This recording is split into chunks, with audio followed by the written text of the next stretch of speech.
العريس اللي وصوفه مثالية.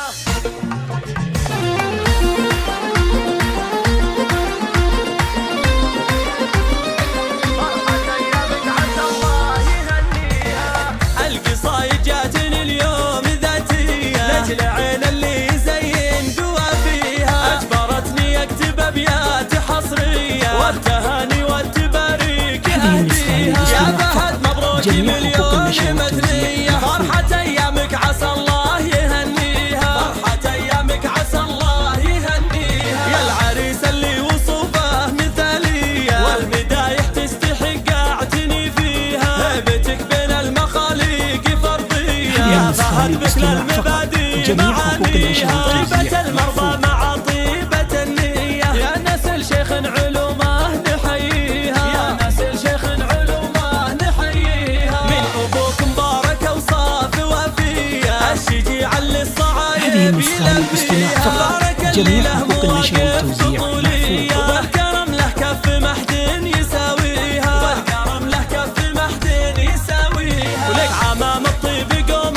سنافية، سيرة العرجانية حي طرية. والخوال العزوة بساعة الهية، المعتقة الأمجاد أهليها. يا فهد جعل الحياة دوم مكسية، بالسعادة والفرح دوم يرويها. بالسعادة والفرح دوم يرويها.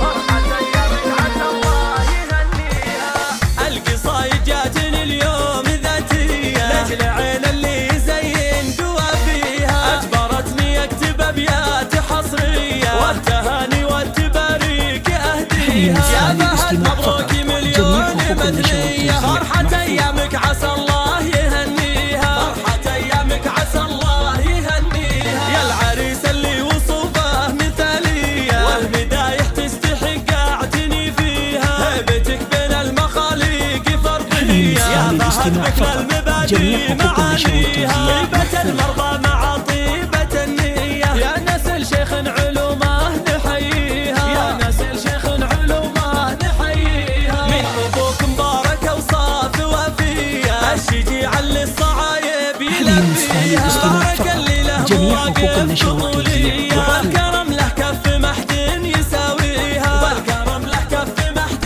يساويها. ولك عمام الطيب قوم سنافية، سيرة العرجانية حي طرية. والخوال العزوة